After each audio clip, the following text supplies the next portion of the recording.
All right, I'm going to get started with some introductory remarks here. My name is Mark Volkmann. I work at Object Computing right here in St. Louis.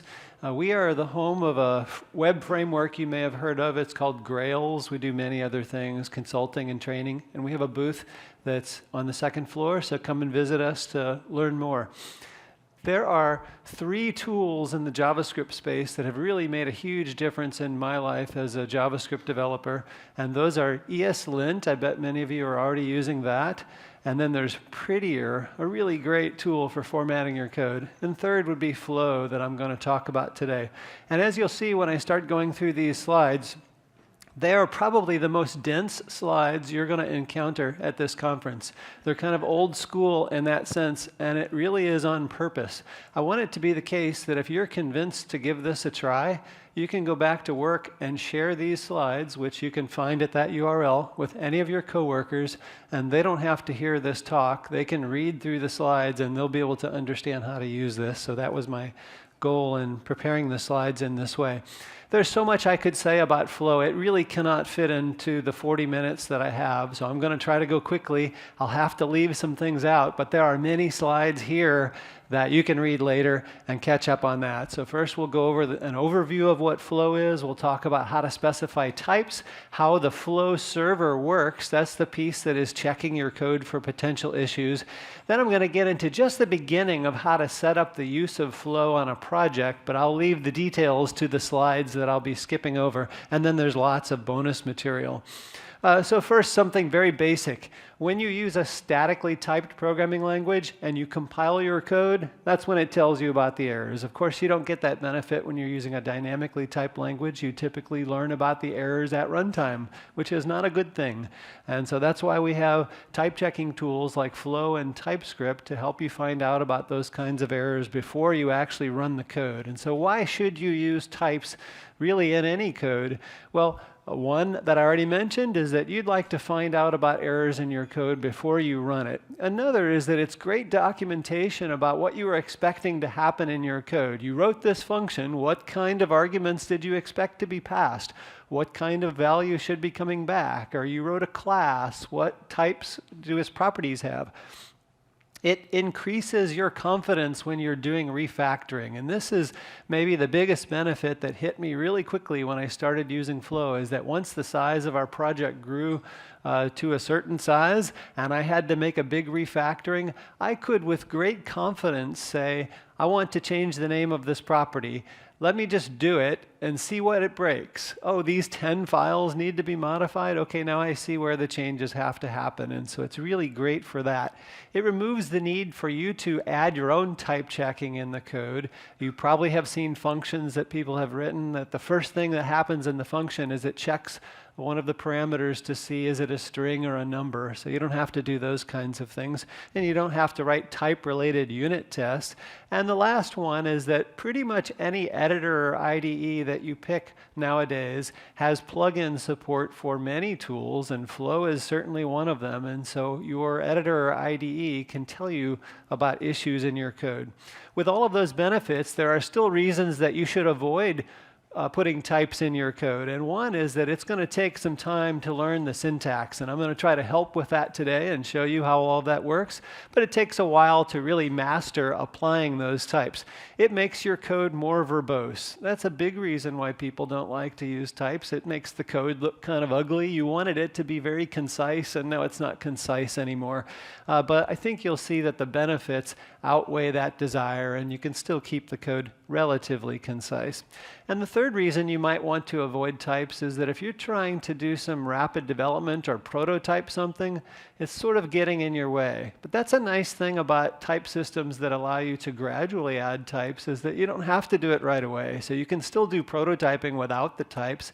And then if you decide that prototype is going to live on into production code, you could add the types then. So when should you use types? Well, if your application is large or complex or it's critical to your company, you think that it's going to live for a long time and thus it may need to be refactored, those are good reasons to use types.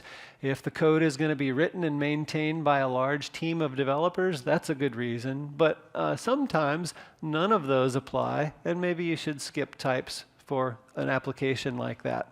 So Flow is this static type checker that comes from Facebook, and it runs on your JavaScript code and tells you about potential errors. And it does this by using flow analysis, and that's the basis of the name.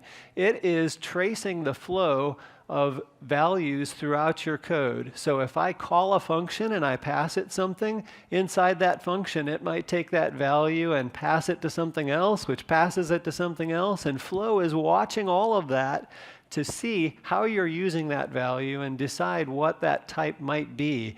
And so that's where the type inference part comes into play. Because you can do gradual typing, Flow doesn't just throw up its hands and say, I don't know because you didn't tell me the type. It says, I looked at the flow through your whole application and I could see that this value is only ever a number, so it must be a number. So that's the type inference part. So as I said, you can gradually add types. All the ES6 features are already supported, and even things beyond ES6 can already be used with Flow, and it understands those. And of course, because this is something from Facebook, it has special things to work with React and with JSX, the syntax for putting HTML into your JavaScript. But that doesn't mean that Flow is tailored to React. It's just that it works well with that. Another competing tool is TypeScript from Microsoft, and this does type checking just like Flow, but it also acts as a superset of the JavaScript language, and that means that it adds some features beyond what are in the JavaScript spec. And I have a list of some of those on this slide. And so this is maybe a slightly controversial thing. One way to look at this is that those are good features and they'll probably be added to the JavaScript language at some point. And if that happens, great. But what if they're not added to the JavaScript language?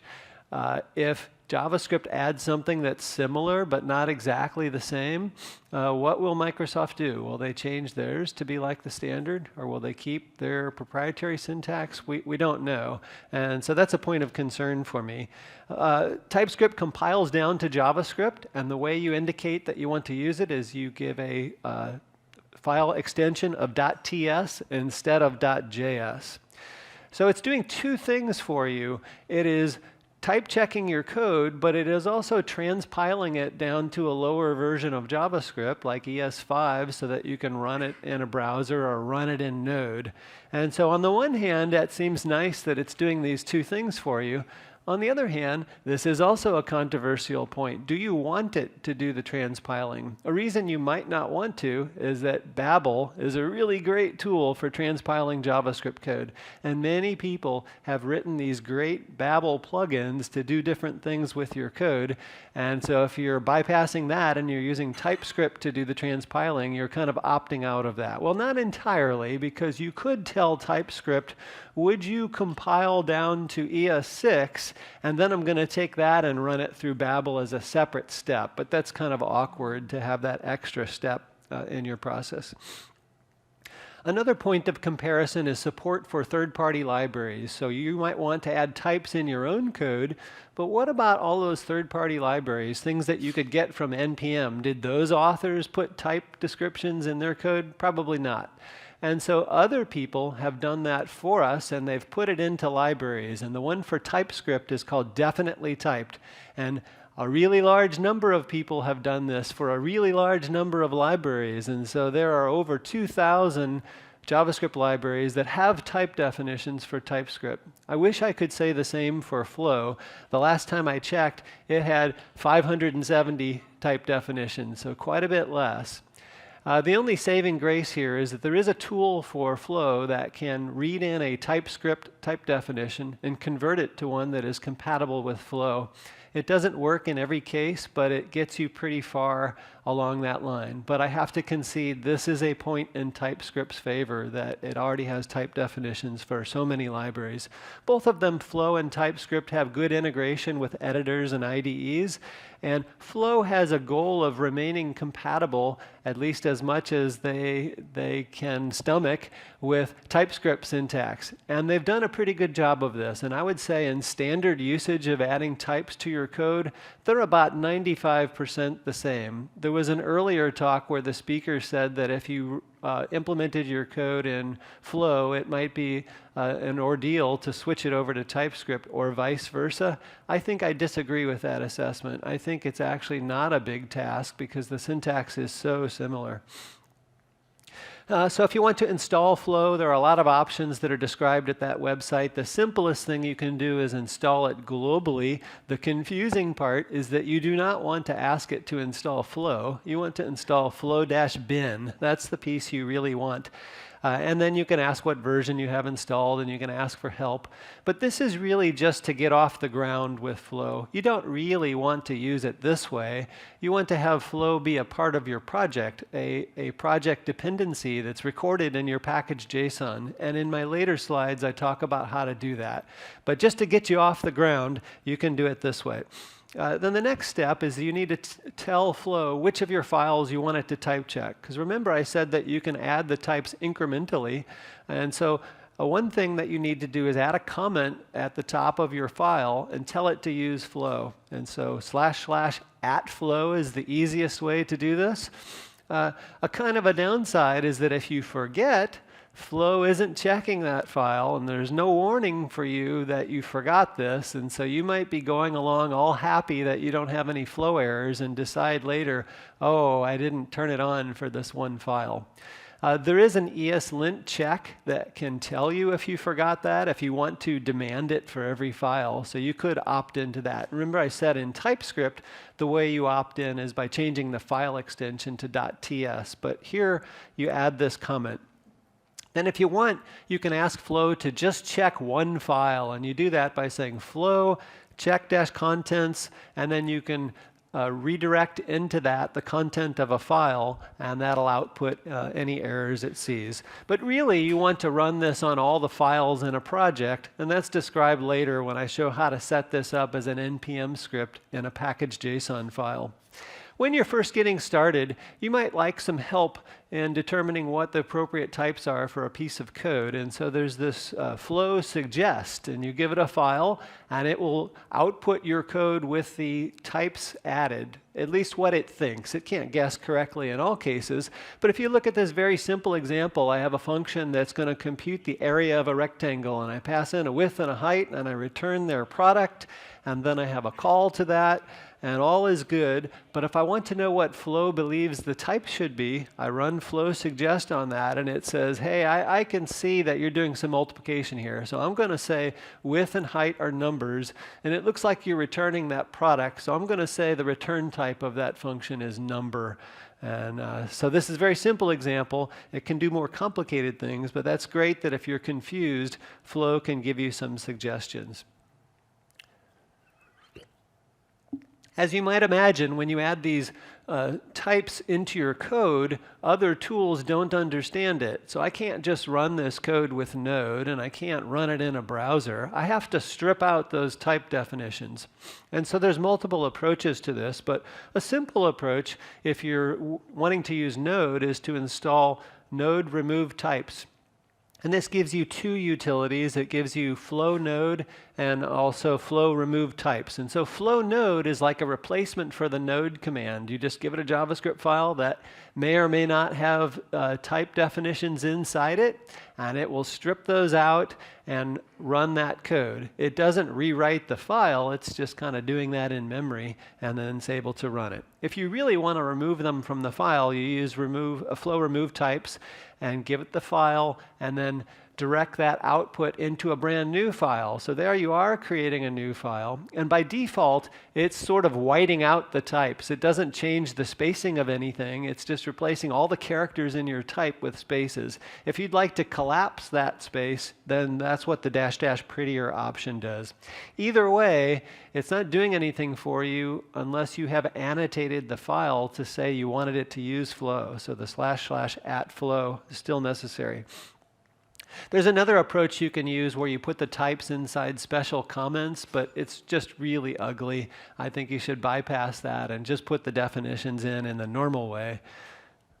Okay, so here's a simple example of what Flow can catch for you without you even adding any types, because it's doing the flow analysis whether you add the types or not. Now, I did still have to add the @flow comment, but here I have this function where I pass it two things, and it returns those multiplied together. So I haven't told it anything about types, but you can see in my call I'm passing it a number and a string, and Flow says, hey, you're trying to use that as an operand of an arithmetic expression, and that's not right. So it caught that for me without telling it about the types. Interestingly, this is a thing that TypeScript cannot catch. TypeScript wants you to tell it the types, and it'll say that this code is okay. And every time I go over this slide, somebody with experience with TypeScript says, really, did you test that with the latest version? I don't think that could be true. And then they go check it, and they concede, oh yeah, it really didn't catch that. Uninitialized references. This is probably the biggest thing that Flow was catching for me when I first started using it. Not so much that I passed a number, but it should have been a string. It's that I was expecting a value, and I didn't account for the possibility that it might be null or undefined. And Flow is really good at this because by default, it assumes if you do specify a type, that it won't be null or undefined. And we'll see examples like that coming up. But in this example, I haven't specified any types. And so in my getLastInitial function, I'm expecting you to pass me a person object, and I'm expecting that to have a property called last name. And so in the first line of that function, I'm using destructuring to pull out the value of the last name.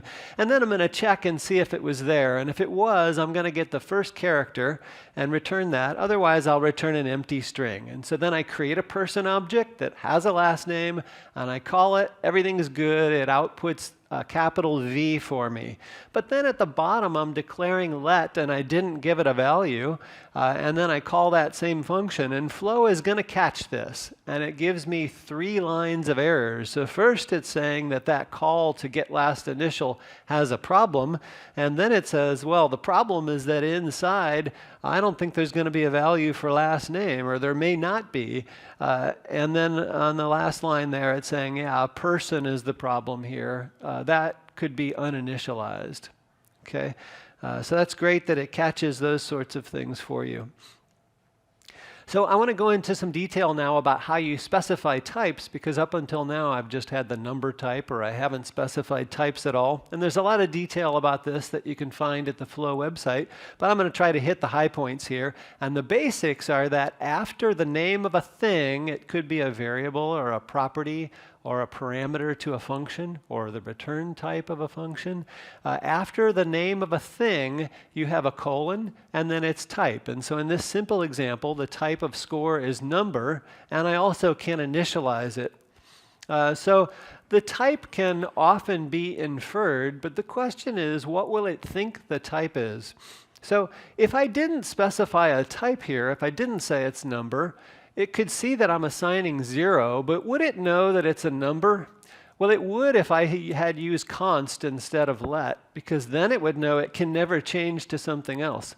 But since I'm using let, if I remove the type of number, it doesn't know if I may be assigning that to something else later. Actually, Flow will figure it out because it's going to follow the flow through my application, and it might run across a line where I assign a string to that. And then Flow would infer that the type of score is number or string. It can be one or the other, okay? And so my point here is that, yeah, it can infer the type, but if you use a let, it's got to look at all the rest of your code and see if you might later assign something else to that.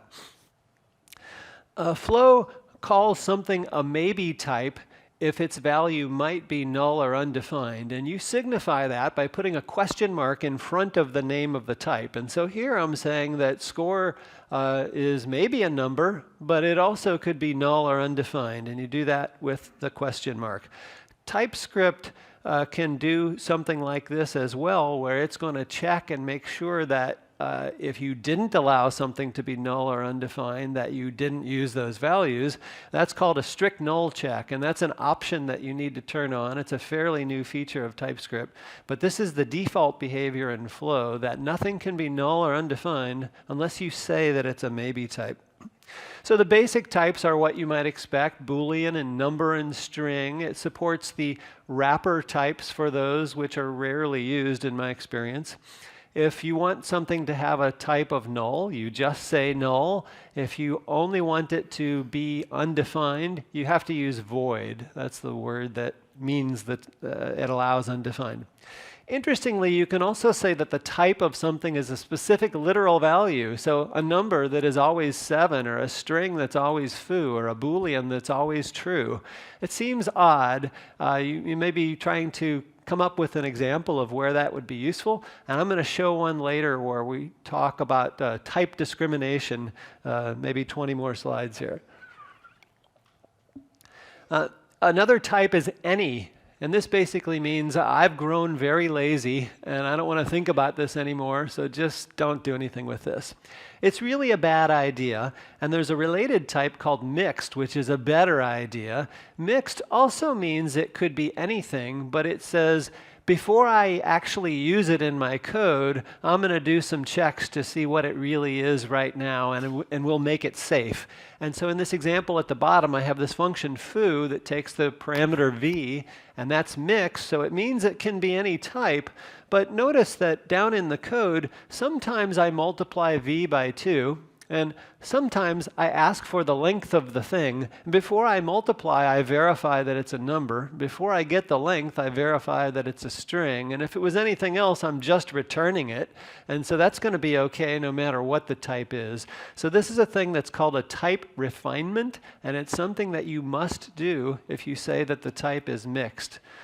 So mixed is a way of saying I'm going to do some work here. I can't exactly tell you what it's going to be, but I'll check before I use it and make sure it's going to be okay.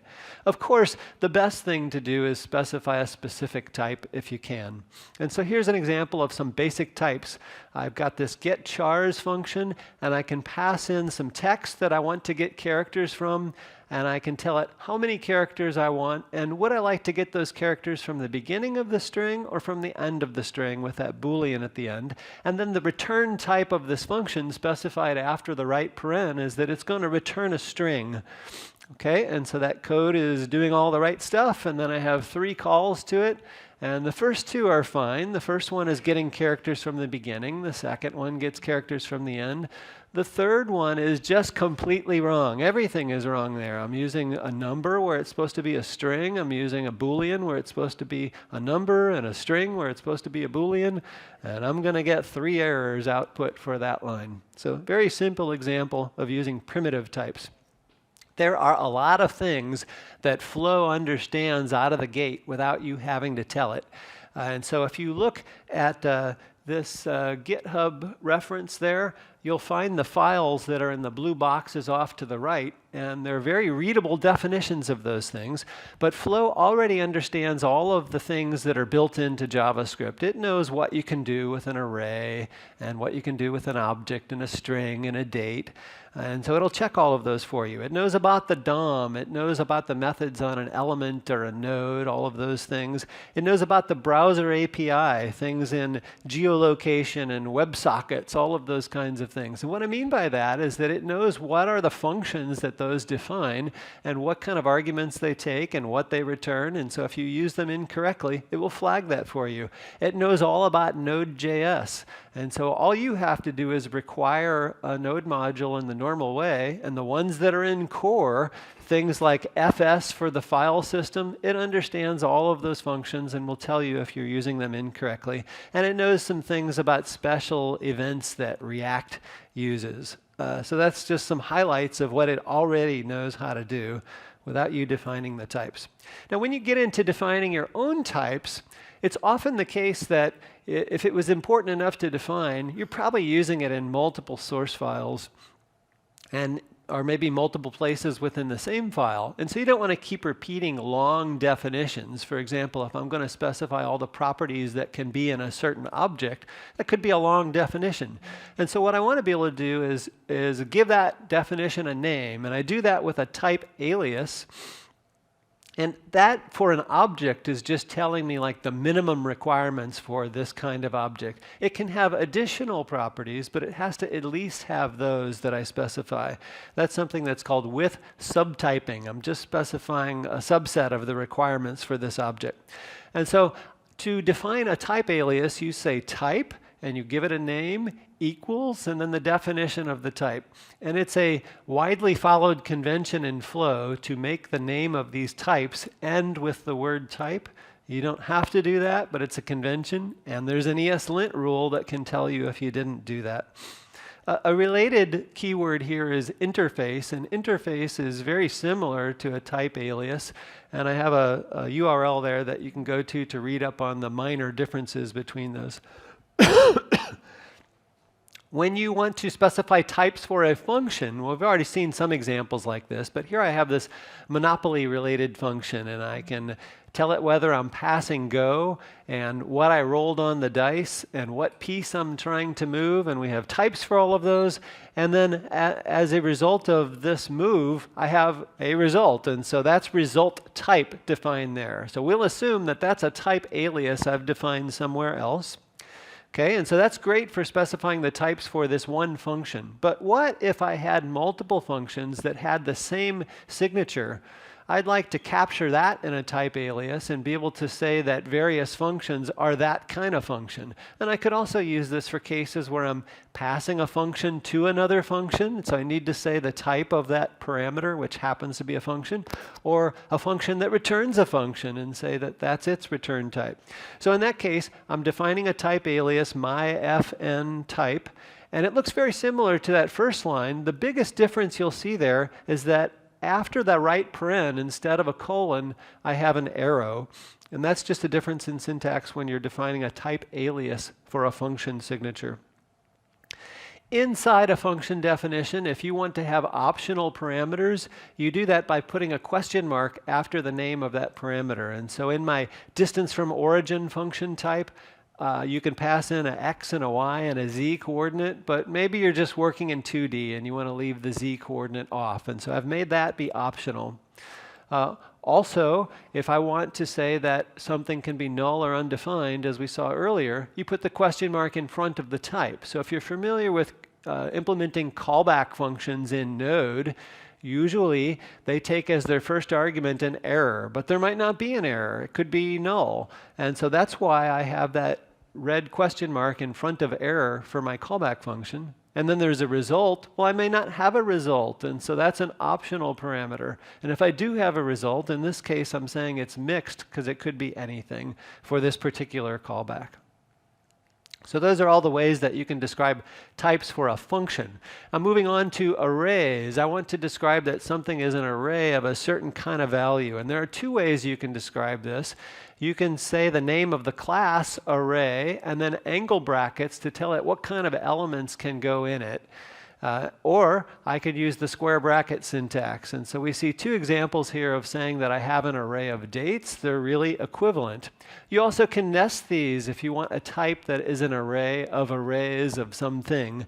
And so here I have an array of arrays of numbers and an example of using that. And last here, you have this special kind of array that is a tuple. A tuple is kind of an array that has a fixed length, but it allows all the elements in the array to be different types. And so I could say this is a tuple with 3 things in it. And the first element is a date, and the second one is a string, and the third one is some kind of person object. But in my simple example here, point type, it's a 2-element array where both of the values happen to be numbers. So with a tuple, it must be fixed length, and you are not allowed to use array methods that mutate the array. That's a restriction just for tuples. Now on to objects. This is a really common case you're going to run into. And so the kind of lazy approach is to say, yeah, this is an object, but I'm not going to tell you about any of its properties. And you can do that by using the name of the class, object, or you can just use curly braces, empty. But you'll probably want to go further than that. The most specific thing you could do is to have a class and say it matches that class. And that's number 3 on this slide. It could be a class that I defined, or it could be a built-in class like date. But then that middle option is a really common one where I'm going to specify a subset of the properties that objects that match this have to have. And so in my example on the right, I'm defining a type alias for person type, and I'm saying that every person has to have a name and it has to be a string. It cannot be null or undefined because I didn't put a question mark in front of it. Everyone has to have a birthday, that must be a date, and you might have a spouse. That is an optional property in this object, and if you have it, you are allowed to set it to null or undefined. I think it's a bit odd to use both of those question marks. It would be more common to say, well, if the property is there, it should have a good value, or to say it always has to be there, but you might set it to null or undefined. But I've done both in this example. And then below that, I'm using it. I'm saying that Tammy is a person type. And then I create that object. And notice that Tammy has a height property, but I didn't say anything about that in my type alias. And that's okay because all I'm specifying is the minimum requirements. It always can have additional properties. And then at the bottom, I'm defining a mark type, and it has all the required values plus a height. Plus it has a spouse, and this is a little unusual because somehow I ended up being married to Tammy, but she's not married to me. So we'll fix that on the next slide when we see how I could define a class that does this with a method that could associate us. And so here we have an ES6 class person, and notice the syntax in the beginning of the class where I can specify the properties. But these properties are not required. It just says that if you have those properties, they have to have these types. And then I have a constructor function where I can pass in all these things, and whatever you pass in gets assigned to those properties. And then I have a marry method, and so I can pass in another person, and here's where I make it so that they're both going to be married to each other with the two assignments you see there. And so then I create two person objects, and I have Tammy, Mary, Mark, and now everything's good. And so I have this log person function, and I can pass in a person object, and it prints out information about them. And that works great when I pass Mark to it, because Mark is a person type, and that's what I said log person required. But on the very last line, I'm passing in a date object. Obviously, that's wrong, and Flow is going to flag that for me. Unions allow you to say that a type can be one of a number of possible types. And so here I'm saying that a primitive type is a Boolean or a number or a string. And now that I've said that, I could say that value is a primitive type, and then it's okay for me to assign 7 or true or the string foo. But if I try to assign an empty object, Flow is going to catch that. That doesn't match any of the possibilities. Now, a more interesting thing, and this gets into what I mentioned earlier about how you could say that a type of a thing is a literal value. Well, that's what I'm doing on the next 3 lines. Notice that animal type, animals have a name, and they have a type, which is always the string animal. I can't have any other value. And then animals have a leg count, which is a number. Mineral is similar. It also has a name, but its type is always mineral, and it has a hardness, which is a number. And then finally, vegetable type, that has a name. It has a type, which is always vegetable, and it has a color, which is a string. And you'll see on the next slide why I really want to do this. But for now, suppose I create this thing type, and I say a thing could be an animal or a mineral or a vegetable. Okay? And then I say that a dog is an animal type, and I assign an object to it. And that works just fine because I did give it a name, and I did say that the type was animal, and I gave it a leg count. Everything good there. The same for mineral. It has a name, and it has the right type. It has a hardness. My vegetable has a name. It has the right type, and it has a color. But now I want to assign dog to that variable thing, and I said that thing is a thing type. And so this works great because a dog is a kind of a thing according to my definition. I could do the same with a mineral. I could do the same with a vegetable. But down on the very last line, I gave it an object that does have a name, but it has a type which doesn't match any of the three that I'm allowing. And so Flow is going to catch that for me. Now at this point, that might seem interesting, but not overly compelling. The compelling part is right here when we use that for type discrimination. So I have this function where you can pass it a thing type, and then I go into a switch. This is the important part. I'm switching on the type of that thing. And Flow knows that there are only three possibilities, and it's going to demand that I have a case for each of those and that I don't have cases for things that aren't possible values. So I have them all covered. I've got a case for animal and mineral and vegetable. And then inside that case, I'm logging things out. If it's an animal, I'm logging out the leg count. If it's a mineral, hardness. If it's a vegetable, the color.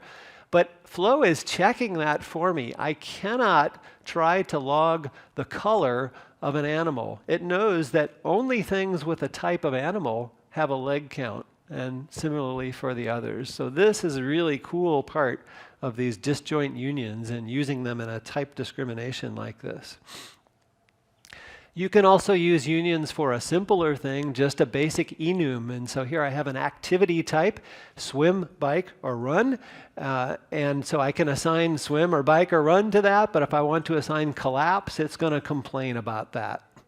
So now that I've created these type aliases for different things, I want to share them across my files. And so I need to be able to export them and import them. And to do that, just like in normal JavaScript, when you're exporting and importing with the module syntax, you have to have a module bundler that can stitch it all together. The same is true here, and Webpack can take care of this for you. So here I'm exporting the type named type. A named type is just any object that has a name property, which is a string. It could have other things. And then I have this function say hello that takes a named type. And then down at the bottom, in a separate file, I'm importing the type, and I'm importing that function. And then if I create an object that has a name property, it's okay to pass that to say hello. But at the very bottom, when I just pass a string, that's not a named type, and so Flow will catch that. Sometimes it can be difficult to make Flow happy. Not often, but sometimes you might be confused about how to tell it what it wants. And so there's an escape hatch here. You throw in a comment with $flow fix me and maybe some additional text to tell it what's going on there. And that'll turn off Flow just for the very next line of code. Obviously, you want to not do this if you don't need to, but if you're really stuck and you need to get some code running, that's something that's an option for you. Now, I'm getting short on time here, so I'm going to go pretty quickly here and tell you about the Flow server. The Flow server is the thing that is watching all of your files, and if you make changes, it's doing type checking on those and files that import those to make sure everything is checked. But an interesting thing about the Flow server is that it doesn't output any errors. It's just collecting all this information it has gathered about your code, and it's waiting for something else to ask it, hey, Flow server, did you see any problems? And so typically it's your IDE plugin that is doing that for you and then reporting the errors to you. Another thing to know about the Flow server is that it starts up a bunch of processes so that it can check your code in parallel. On my machine, it happens to start up 10 processes, but that's based on the number of processors that you have. And so I have some detail here on how you start up the Flow server, but typically when you're using this from your editor or your IDE, it's doing that for you. So here is a very important checklist for you to look over if you want to get started with using Flow on a project, and I recommend going through all of these steps. So first, there's some dev dependencies you have to set up, and there's a slide here that shows you all of those. Then you want to add some scripts to your package.json to make using Flow easier, and there's a slide on that. Then you want to set up ESLint to check that you're using Flow correctly. You want to set up Babel so that it knows how to strip types out of your code when it's bundling everything together. You want to create a Flow config file. This is where you can set up some options for Flow, but it also acts as a stopping point for the Flow server, because if you're down in some subdirectory of your project, it needs to check possibly all the files in your project if it hasn't already. And so it walks up the directory hierarchy until it finds that file, and then it checks files below that. So it's very important that you have that file at the top of your project. And then another step is to set up this tool called Flow Typed. That's how you pull in the definitions of third-party libraries into your project, the flow type definitions. And it does that just by looking at the dependencies in package.json, and then it goes off and tries to find those and adds them to your project. And last, you'll want to set up your preferred editor or IDE so that it works with Flow. And I have a slide with some details on how to do that for maybe 6 different popular editors. So I'm going to skip ahead here and get to a summary slide. So I think you need to give some thought to whether taking the time to specify these types would really be beneficial in your project. And in my experience, it was very beneficial as soon as I had to start doing any kind of refactoring that it was catching all of these problems for me.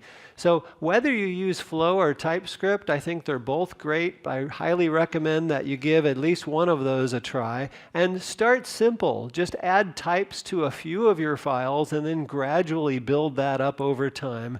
And I think you'll find that your confidence in working on your code will improve as a result of that. And then one last thing I want to go over. You might be wondering, why is it that I prefer Flow over TypeScript? And here's just a quick checklist of things that I prefer.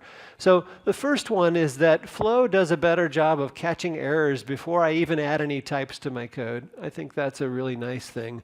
Flow is really good with this strict null checking. I think it's really important that that's the default behavior, because that's a big thing that it catches for me, that I didn't account for the possibility that something might be null or undefined. Flow has a more compact syntax for saying whether something can be null or undefined. I just put a question mark in front of a type. It's more verbose in TypeScript. Flow uses nominal checking instead of structural checking for object types. This seems like this could take me a long time to describe, but basically what it means is that if I have this cat class and I have this car class, those are totally different things. But what if I said that the only property they have is that they have a name, and then I have this variable that I set as a cat type, and then I create a car object? Could I assign it? Interestingly, in TypeScript, the answer is yes. And why does it think that's okay? Because it uses structural typing. And that means that it looked at the possible properties and it saw that they both had a name, and it said, well, those look compatible to me, so go ahead. I think that's a wrong decision, and so that's what I really like about Flow. It uses nominal or by the names. I like that Flow just does the type checking for me and doesn't try to do the transpiling, because I want to use Babel and use all the features that Babel gives me. And then that was the last one. Oh, the last piece here is that Flow just adds types. It doesn't add new syntax features that it's anticipating JavaScript might add. I really kind of want to stick to the JavaScript language and not use things that won't necessarily become a part of the language. So thank you very much for listening. I'd be glad to take any questions you have about Flow later. I'm out of time now, but have lunch with me and we'll discuss it more.